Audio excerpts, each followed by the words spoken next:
നാലാമത്തെ സ്ഥലത്തെത്തുമ്പോ പ്രത്യേക ഒരു ചോദ്യം ബിറുൽ വാലിദൈൻ, മാതാപിതാക്കളെ പോറ്റിയതിനെ സംബന്ധിച്ചാണ്. അവരെ സംരക്ഷിച്ചതും അവർക്ക് ഖിദ്മത്തെടുത്തതുമാണ് ചോദിക്കുന്നത്. നാലാമത്തെ സ്ഥലത്തെത്തുമ്പോ മാതാപിതാക്കളെ പ്രത്യേകം അല്ലാഹു തആല എടുത്തു ചോദിക്കാനുള്ള കാരണം റബ്ബ് സുബ്ഹാനഹു വ തആലക്ക് ശുക്ർ ചെയ്ത് ജീവിക്കുന്ന ഒരു മനുഷ്യൻ ദുനിയാവിൽ അവൻ ഏറ്റവും പൂർണ്ണ നന്ദിയുള്ളവനാകണമെങ്കിൽ അള്ളാഹുവിന് വേണ്ടിയുള്ള നിസ്കാരവും നോമ്പും ഹജ്ജും സക്കാത്തും മാത്രം നിർവഹിച്ചാൽ പോരാ, മാതാപിതാക്കൾക്ക് കൂടി ശുക്ർ ചെയ്യണം.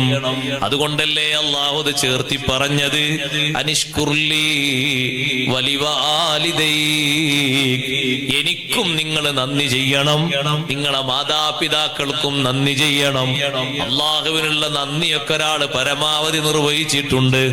ബാപ്പാനെയും ഉമ്മാനെയും നോക്കിയിട്ടില്ല, അവർക്ക് വേണ്ട ഖിദ്മത്ത് ചെയ്തിട്ടില്ല, ബന്ധം രൂഢമൂലമായി കൊണ്ടുപോയിട്ടില്ല, അവന്റെ ശുക്റായിട്ടില്ല. മാതാപിതാക്കളോടുള്ള ബന്ധം പ്രത്യേകമായി ചോദിക്കാനുള്ള ഒരു ചോദ്യമാണ്.